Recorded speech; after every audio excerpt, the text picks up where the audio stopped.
let's talk about. Hot topics. And now let's go to John McCain. No. Watch this. Can you believe this president? No, Take a I can't. look. No, seriously, take a look. Mr. President, why are you attacking Senator John McCain 7 months after his death? I'm very unhappy that he didn't repeal and replace Obamacare. As you know, he campaigned on repealing and replacing Obamacare for years, and then he got to a vote and he said thumbs down, and our country would have saved $1 trillion and we would have had great health care. So he campaigned. He told us hours before that he was going to repeal and replace, and then for some reason, I think I understand the reason, he ended up going thumbs up. And frankly, had we even known that, I think we would have gotten a vote because we could have gotten somebody else. So I think that's disgraceful. Plus, there are other things. I was never a fan of John McCain, and I never will be. So let's just. First of all, we have to talk about this. It's a lie. What they were talking about was a skinny repeal of Obamacare. Probably would not have ultimately passed. Would not have had enough votes for that. But even if it had, you're talking about one vote stacked, Kristen, against a lifetime of public service, John McCain.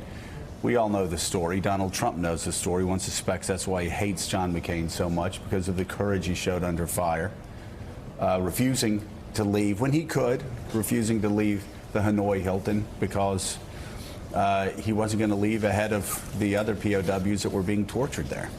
Donald Trump has been no fan of John McCain long before John McCain went thumbs up on the Senate floor. Right. The very early days of Trump's presidential campaign involved him saying, I prefer my war heroes be the ones that don't get captured. I mean, and this was a big controversy, and folks thought, oh, will this be the end of Trump's presidential campaign? And it turned out no. It turned out that there was quite a lot of tolerance for folks within the Republican Party saying, well, maybe John McCain's not my guy. And I think it really, one, shows just how much a party can change so quickly. I mean, John McCain had been the Republican nominee in 2008, and yet it was completely fine for the Republican nominee to be insulting him vigorously on the trail. And I think also Donald Trump has always just been frustrated that John McCain really gets accolades. He's beloved. He's viewed as this statesman and this hero. And I think he's viewed by the broader public in a way that the broader public does not view Donald Trump. And I think that he covets that. So, Willie, what's disturbing to me is, at this point, again, it's baked into the cake for Donald Trump. As a public figure, he's just abhorrent. He's an abhorrent example. He's an abhorrent public servant.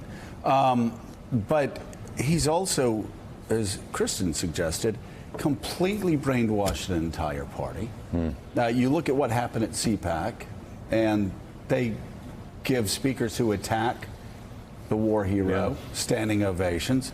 And I will tell you, I know rank and file Republicans who call John McCain a, quote, traitor. A traitor, which is just disgusting. He's just the opposite of that.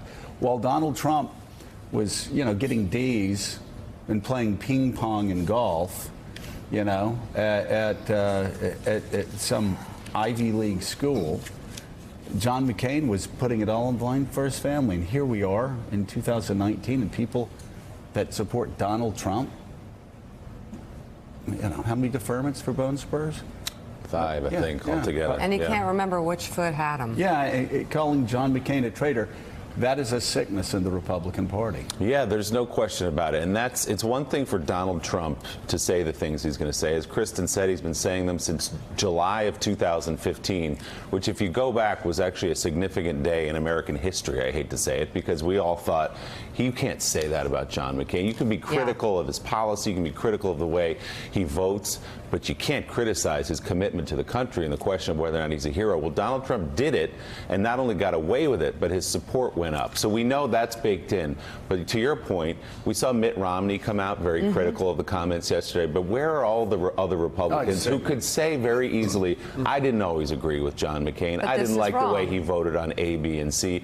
But to question his heroism, to question his commitment to the country, to suggest that John McCain is a traitor to America is outrageous. Why is that hard to say? I still don't get why it's difficult to say what Mitt Romney said yesterday. And what does John McCain's family think? What would John McCain think of the fact that Mitt Romney can speak out against the president's attack, but Lindsey Graham, who affixed himself to John McCain for a decade, can't do the same, Mike? What does that say about Lindsey Graham? What does that say about his character? Nothing good. And what does it say, as Willie just pointed out, as you've mentioned a million times, Joe, what does it say about various members of the Republican Party in the Senate and the House who know that the President of the United States, the sitting president, is a friendless, empty vessel?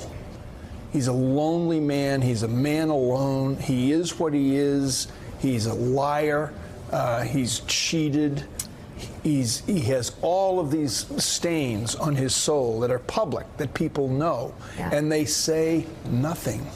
They say nothing. Well, we're going to actually get to this next fascinating dynamic that is related to what you're talking about, Mike. Because somebody's saying something. And exactly. And also, then we're going to talk about what I personally think is the reason for this behavior, which has ratcheted up since, maybe Friday with these 50 tweets over the weekend.